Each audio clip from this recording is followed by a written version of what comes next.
a nuclear deal with Tehran. I'm not kidding. With the State Department officials saying this: we are prepared to make difficult decisions to return Iran's nuclear program to the JCPOA limits.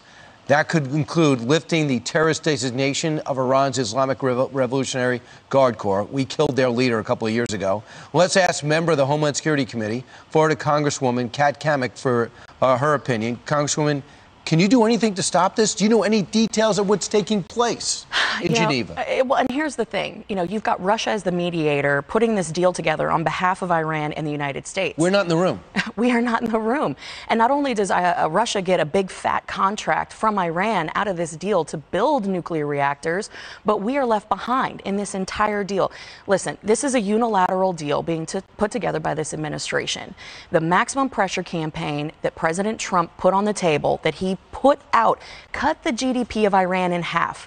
There hasn't been any resources in Iran to conduct acts of terror. They haven't been able to fully fund their proxy, Hezbollah.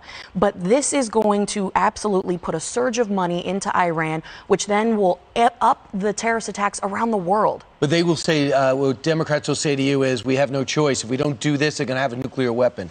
That's nonsense. Why would you put the resources in the hands of someone or some entity to finish the project? Listen, Israel, our #1 ally in the region, and other countries in the region are screaming at the top of their lungs, this is not a good deal. Not only will it destabilize the entire region, but the world. We're already seeing supply chain issues. We're already seeing these acts of terror.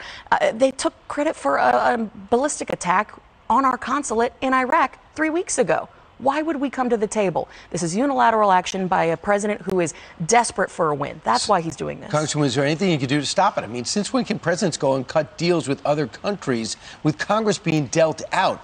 Is there going to be a process where you get a look at this and vote on this? That's why I think what is happening in Congress is so important right now, because you've got RSC, the Republican Study Committee. We're leading the charge in pushing back against this administration. Again, this is unilateral action by the administration because they can't get a deal through Congress. We're putting up the front. And then when the next administration comes in, because we all know that Biden's going to be a one-term guy, that's going to be unilateral action to take it off the table. Well, it's going to be interesting to see if Democrats are going to sober up, especially ones that are pro-Israel. There would be no Abraham Accords if there was no isolation and walking away from the JCPOA. That's directly related to the fact that Joe Biden could not get the head of Saudi Arabia, UAE, on the phone when he needed him to pump more oil. They said, you've totally screwed us in this deal that you're about to sign. Forget it. We're not doing you any favors.